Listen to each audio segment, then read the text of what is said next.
Alright, you guys, hello, welcome to my tiny reading corner. I am going to be reading books aloud. I am definitely not super good at reading aloud or anything in particular, but it's a good way to stay accountable for reading them, posting these videos, and if anyone wants to read along or just listen, this could be helpful for you too, but I won't be summarizing or analyzing any of the books, just reading them. And yeah, so today I'm reading Kindred by Octavia E. Butler, and hopefully, I don't know much about this book, but we'll see. Alright.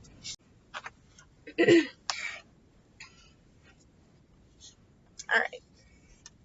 Prologue. I lost an arm on my last trip home, my left arm, and I lost about a year of my life and much of the comfort and security I had not valued until it was gone. When the police released Kevin, he came to the hospital and stayed with me so that I would know I hadn't lost him too. But before he could come to me, I had to convince the police he did not belong in jail. That took time. The police were shadows who appeared intermittently at my bedside to ask me questions I had to struggle to understand. "How did you hurt your arm?" they asked. "Who hurt you?" My attention was captured by the word they used, hurt, as though I'd scratched my arm. Didn't they think I knew it was gone? "Accident," I heard myself whisper. It was an accident. They began asking me about Kevin. The words seemed to blur together at first, and I paid little attention. After a while, though, I replayed them and suddenly realized that these men were trying to blame Kevin for hurting my arm. "No," I shook my head weakly against the pillow. "Not Kevin. Is he here? Can I see him?" "Who then?" they persisted. I tried to think through the drugs, through the distant pain, but there was no honest explanation I could give them, none they would believe. "An accident," I repeated. "My fault, not Kevin's. Please let me see him." I said this over and over until the vague police shapes let me alone, until I awoke to find Kevin sitting, dozing beside my bed. I wondered briefly how long he had been there, but it didn't matter. The important thing was that he was there. I slept again, relieved. Finally, I awoke feeling able to talk to him coherently and understand what he said. I was almost comfortable, except for the strange throbbing of my arm, of where my arm had been. I moved my head, tried to look at the empty place, the stump. Then Kevin was standing over me, his hands on my face, turning my head toward him. He didn't say anything. After a moment, he sat down again, took my hand, and held it. I felt as though I could have lifted my other hand and touched him. I felt as though I had another hand. I tried to look, and this time he let me. Somehow, I had to see to be able to accept what I knew was so. After a moment, I lay back against the pillow and closed my eyes. "Above the elbow," I said. They had to. "I know, I'm just trying to get used to it." I opened my eyes and looked at him. Then I remembered my earlier visitors. "Have I gotten you in trouble?" "Me? The police were here. They thought you'd done this to me." "Oh, that. They were the sheriff's deputies. The neighbors called them when you started to scream. They questioned me, detained me for a while. That's what they call it. But you convinced them that they might as well let me go." "Good. I told them it was an accident, my fault." "There's no way a thing like that could be your fault." "That's debatable. But it certainly wasn't your fault. Are you still in trouble?" "I don't think so. They're sure I did it. But there were no witnesses, and you won't cooperate. Also, I don't think they can figure out how I could have hurt you in the way you were hurt." I closed my eyes again, remembering the way I had been hurt, remembering the pain. "Are you all right?" Kevin asked. "Yes. Tell me what you told the police." "The truth." He toyed with my hand for a moment silently. I looked at him, found him watching me. "If you told those deputies the truth," I said softly, "you'd still be locked up, in a mental hospital." He smiled. "I told as much of the truth as I could. I said I was in the bedroom when I heard you scream. I ran into the living room to see what was wrong, and I found you struggling to free your arm from what seemed to be a hole in the wall. I went to help you. That was when I realized your arm wasn't just stuck, but that somehow it had been crushed right into the wall. Not exactly crushed. I know, but that seemed like a good word to use on them, to show my ignorance. It wasn't all that inaccurate either. Then they wanted me to tell them how such a thing could happen. I said I don't know, kept telling them I don't know, And heaven help me, Dana, I don't know. Neither do I whispered. Neither do I. The river. The trouble began long before June 9th, 1976, when I became aware of it, but June 9th is the day I remember. It was my 26th birthday. It was also the day I met Rufus, the day he called me to him for the first time. Kevin and I had not planned to do anything to celebrate my birthday. We were both too tired for that. On the day before, we had moved from our apartment in Los Angeles to a house of our own a few miles away in Altadena. The moving was celebration enough for me. We were still unpacking, or rather, I was still unpacking.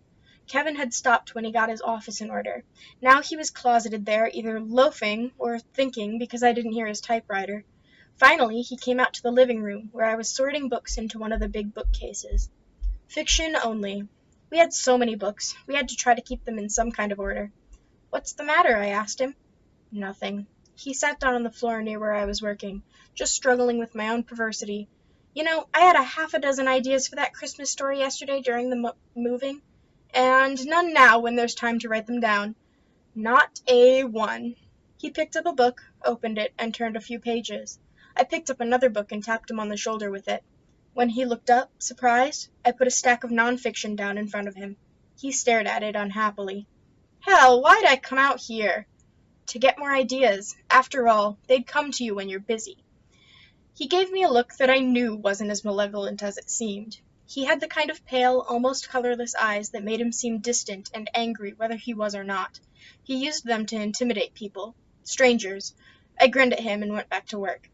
After a moment, he took the nonfiction to another bookcase and began shelving it. I bent to push him another box full, then straightened quickly as I began to feel dizzy, nauseated. The room seemed to blur and darken around me. I stayed on my feet for a moment, holding onto a bookcase and wondering what was wrong. Then, finally, I collapsed to my knees. I heard Kevin make a wordless sound of surprise, heard him ask, "What happened?" I raised my head and discovered that I could not focus on him. "Something is wrong with me," I gasped. I heard him move toward me, saw a blur of gray pants and blue shirt. Then, just before he would have touched me, he vanished. The house, the books, everything vanished. Suddenly I was outdoors, kneeling on the ground beneath trees. I was in a green place. I was at the edge of a woods. Before me was a wide, tranquil river, and near the middle of that river was a child splashing, screaming, drowning. I reacted to the child in trouble. Later I could ask questions, try to find out where I was, what had happened. Now I went to help the child. I ran down to the river, waded into the water fully clothed, and swam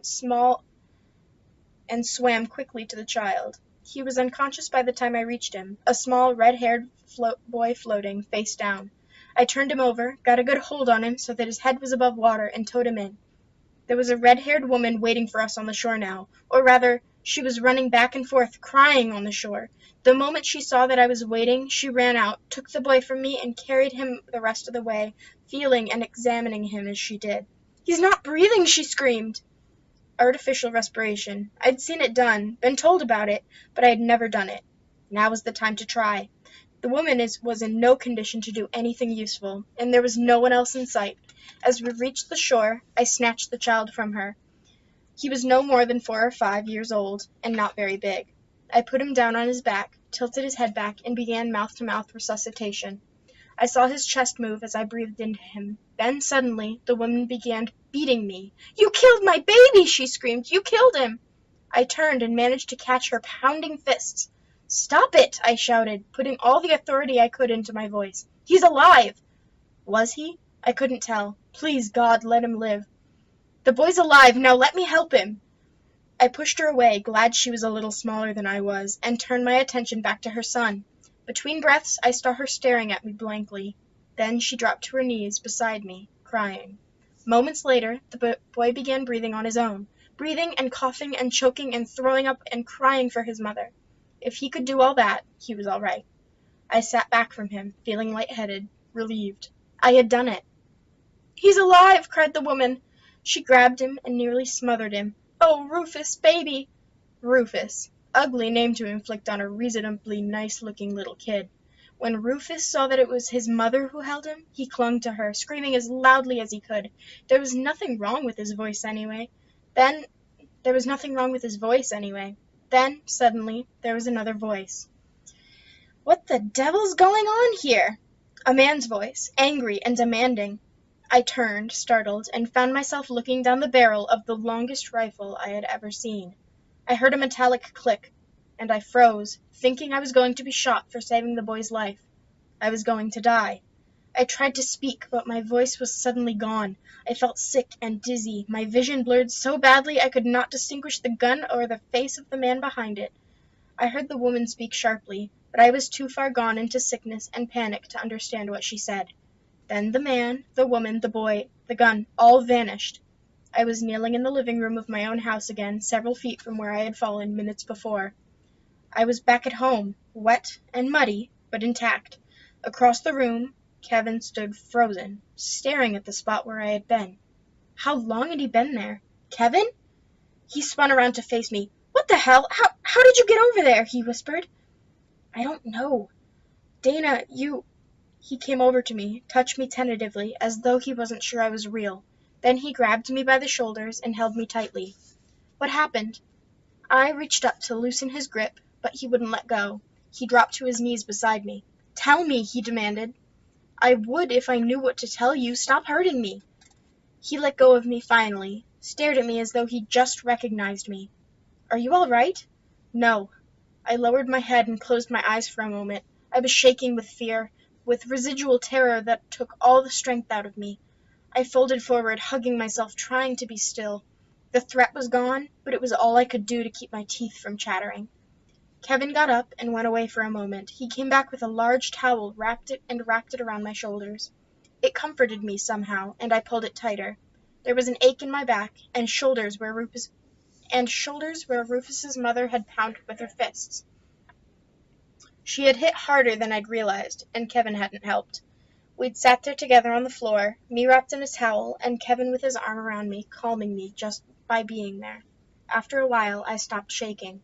"Tell me now," said Kevin. "What?" "Everything. What happened to you? How did you move like that?" I sat mute, trying to gather my thoughts, seeing the rifle again leveled at my head. I had never in my life panicked that way, never felt so close to death. "Dana," he spoke softly. The sound of his voice seemed to put a distance between me and the memory, but still. "I don't know what to tell you," I said. "It's all crazy." "Tell me how you got wet," he said. "Start with that." I nodded. "There was a river," I said. "Woods with a river running through. And there was a boy drowning. I saved him. That's how I got wet."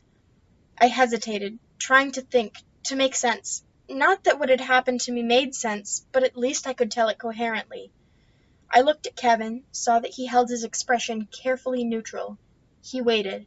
More composed, I went back to the beginning, to the first dizziness, and remembered it all for him, relived it all in detail. I even recalled things I hadn't realized I'd noticed. The trees I'd been near, for instance, were pine trees, tall and straight, with branches and needles mostly at the top.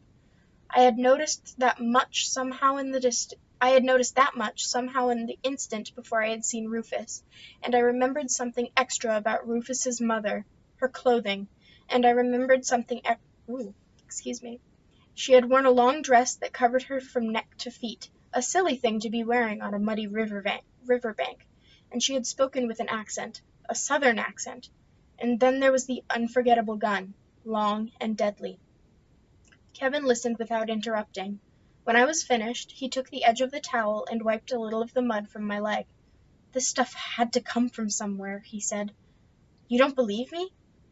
He stared at the mud for the moment, then faced me. "You know how long you were gone?" "A few minutes, not long." "A few seconds. There were no more than 10 or 15 seconds between the time you went and the time you called my name." "Oh, no." I shook my head slowly. "All that couldn't have happened in just seconds." He said nothing. "But it was real. I was there." I caught myself, took a deep breath, and slowed down. "All right. If you told me a story like this, I probably wouldn't believe it either, but like you said, this mud came from somewhere." "Yes. Look, What did you see? What do you think happened?" He frowned a little, shook his head. "You vanished." He seemed to have to force the words out. "You were here until my hand was just a couple inches from you, then suddenly you were gone. I couldn't believe it. I just stood there. Then you were back again, and on the other side of the room." "Do you believe it yet?" He shrugged. "It happened. I saw it. You vanished and you reappeared. Facts." "I reappeared wet, muddy, and scared to death." "Yes. And I know what I saw, and what I did. My facts. They're no crazier than yours." "I don't know what to think." "I'm not sure it matters what we think." "What do you mean?" "Well, it happened once. What if it happens again?" "No, no, I don't think—" "You don't know!" I was starting to shake again. "Whatever it was, I've had enough of it. It almost killed me." "Take it easy," he said. "Whatever happens, it's not going to do you any good to panic yourself again." I moved uncomfortably, looked around. "I feel like it could happen again, like it could happen any time. I don't feel secure here." "You're just scaring yourself." "No!" I turned to glare at him, and he looked so worried I turned away again. I wondered bitterly whether he was worried about my vanishing again or worried about my sanity. I still didn't think he believed my story. "Maybe you're right," I said. "I hope you are. Maybe I'm just like a victim of robbery or rape or something, a victim who survives, but who doesn't feel safe anymore." I shrugged. "I don't have a name for the thing that happened to me, but I don't feel safe anymore." He made his voice very gentle. "If it happens again, and if it's real, the boy's father will know he owes you thanks. He won't hurt you." "You don't know that. You don't know what could happen." I stood up unsteadily. "Hal, I don't blame you for humoring me." I paused to give him a chance to deny it, but he didn't. "I'm beginning to feel as though I'm humoring myself." "What do you mean?" "I don't know. As real as the whole episode was, as real as I know it was, it's beginning to recede from me somehow. It's becoming like something I saw on television or read about, like something I got secondhand, or like a dream." I looked down at him. "You mean a hallucination." "All right." "No, I know what I'm doing. I can see. I'm pulling away from it because it scares me so, but it was real." "Let yourself pull away from it." He got up and took the muddy towel from me. "That sounds like the best thing you can do. Whether it was real or not, let go of it." Alright, that is the end of... Oh gosh, what was that one called? That was the end of the prologue and the river. I'm gonna take a break, and we'll see you guys back for the fire.